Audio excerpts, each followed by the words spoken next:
Hey everyone, and welcome back to another deep dive.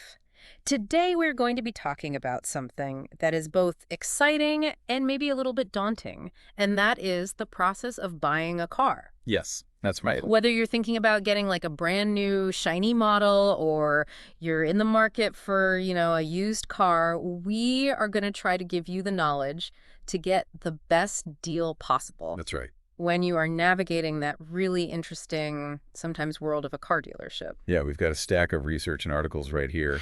And what we are seeing again and again is that dealerships are using a lot of different tactics to try to, get the best profit, which often is not the best deal for the buyer. Right. Yeah, Right. it can feel a little bit adversarial, which is Yeah. not great when you're making a major purchase like a car. No, it's not. You want to feel like you're working with somebody. But all right, so let's unpack this a little bit. So most people, I think myself included, you walk into a dealership and you see the price of a new car and you experience a little bit of sticker shock, right? Right. Yeah.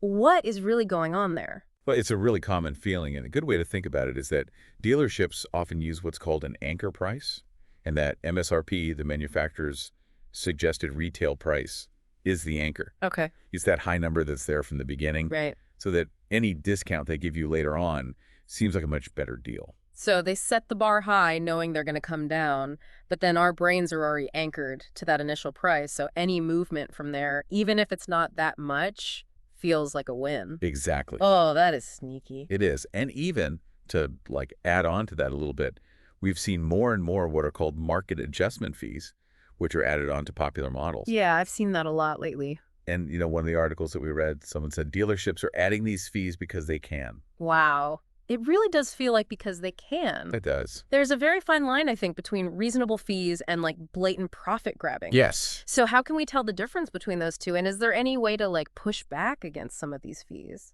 Absolutely. When it comes to these market adjustment fees, dealerships are using the fact that a lot of people want the cars and there aren't enough of them, especially for a very popular car. Right. If you are willing to walk away because you think the price is too high, that's the best defense you have. Oh, okay. You also, you can look up the fair market value of a car online. And then another thing is to, maybe think about a car that's not the most popular model, because maybe a dealership will be willing to negotiate a little bit more on those. Okay, good tip. All right, so you walk into the dealership, you see that inflated sticker price, and then bam, they hit you with those big, bold discount signs. Are those discounts even real? Yeah. So this is where things can get a little bit tricky and misleading, Yeah. because the discounts are often calculated based on that inflated sticker price that we talked about. So you might think you are getting, a fantastic 10% discount, but because the starting price was already so high, it's actually more like 5% in reality. Exactly. And a lot of times those big discounts come with a catch. You have to finance through the dealership, and they might not have the best interest rates. So the classic too good to be true scenario. Right. I feel like you see that with limited time offers or sales events that create a sense of urgency, like end of year sale or Black Friday blowout.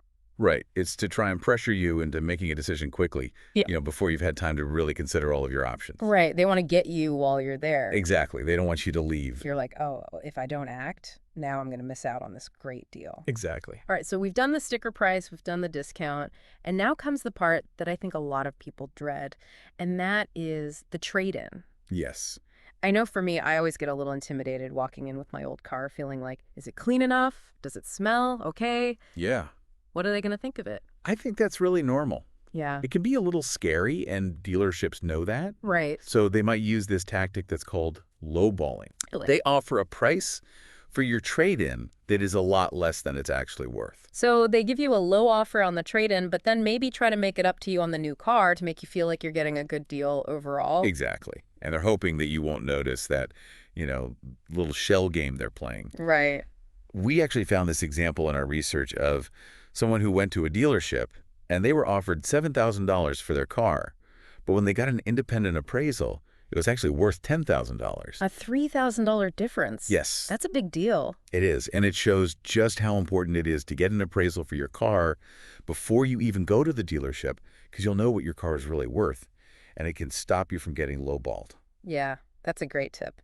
Okay, so we've done sticker price, we've done discounts, we've done the trade-in. Now you're sitting down with the salesperson and they lean in and they ask you that dreaded question. So what's your monthly budget? Yeah, the monthly payment maze. This is where the dealership can really make the cost of the car confusing. Right. I think, a lot of people we talk about, oh, you should focus on the total cost of the car, but at the end of the day, the monthly payment is the deciding factor for a lot of people. Hmm. So how do we kind of balance that reality with, not overspending? It's a good point, and it's about understanding what's included in that monthly payment. Okay. A dealership might give you a monthly payment that seems manageable, but what they're doing is extending the term of the loan or maybe adding in some hidden fees so that ultimately you end up paying a lot more in the long run. So you might have that $500 a month payment, but if it's for like 72 months and the interest rate is really high, you can end up paying thousands of dollars more than you thought you would. Exactly. It's kind of like those buy now, pay later programs. Oh, yeah. It seems very convenient in the moment, Yeah. but over time it really adds up. So you really do have to look beyond that monthly figure and think about the total cost, interest, fees, Yeah. everything. You got All right, so we've covered a lot of ground here.